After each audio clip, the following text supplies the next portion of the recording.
جیسا کہ تاریخ میں آتا ہے کہ سیدنا عبد القادر جیلانی رحمۃ اللہ علیہ جو اپنے دور کے ایک بہت بڑے اللہ کے ولی گزرے ہیں، وہ فرماتے ہیں کہ میں رات کو تنہائی کے لیے اپنے گھر سے دور جنگل میں چلا جاتا تھا، ان درختوں کے نیچے بیٹھ کے میں عبادت کرتا تھا۔ فرماتے ہیں کہ میں عبادت میں مشغول تھا کہ یکدم روشنی ہو گئی، سارا درخت روشن ہو گیا۔ میں حیران ہوا، بھی ایسا تو پہلے کبھی نہیں ہوا۔ تو اسی میں سوچ میں تھا، میں نے جب سلام پھیرا تو آواز آئی کہ عبد القادر، تم نے میری اتنی عبادت کی ہے، اتنی مشقت اور محنت کی ہے کہ آج کے بعد میں نے تم پر سارے فرائض معاف کر دیے۔ حضرت عبد القادر جیلانی سمجھ گیا، انہوں نے فوراً پڑھا لا حول ولا قوت الا باللہ العلی العظیم، اعوذ باللہ من الشیطان الرجیم، کیونکہ وہ سمجھ گئے کہ اللہ نے احکام اور فرائض تو اپنے انبیاء کو بھی معاف نہیں کیے، مجھے کیسے معاف ہو گئے۔ اب ابلیس ظاہر ہو گیا،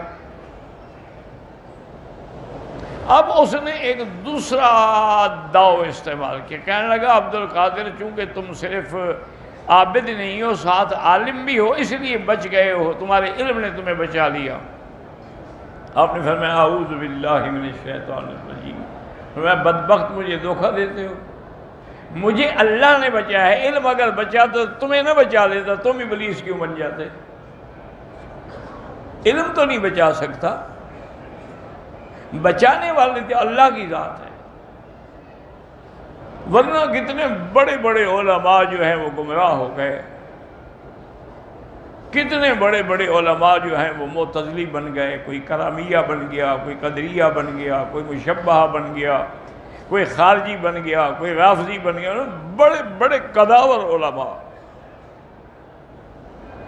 ان کی کتابیں پڑھیں تو حیران ہو جائیں، لیکن گمراہ ہو گئے۔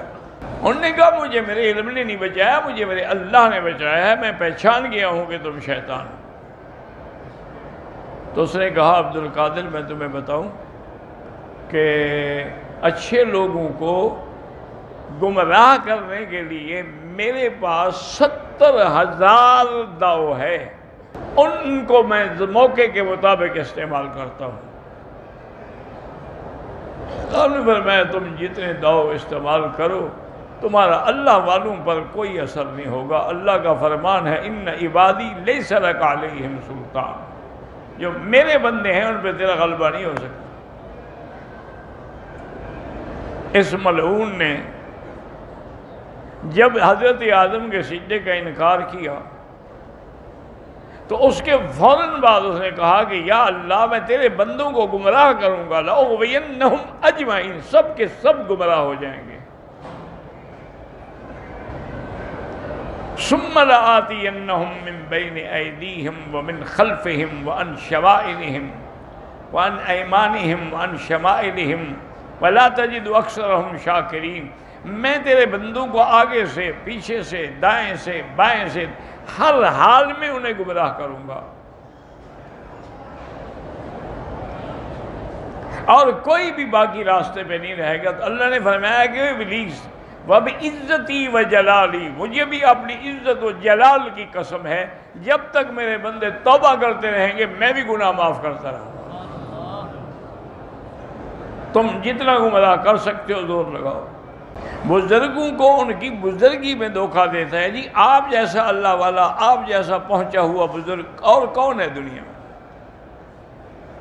وہ اس میں آئے تکبر کا شکار ہوئے برباد ہو گئے۔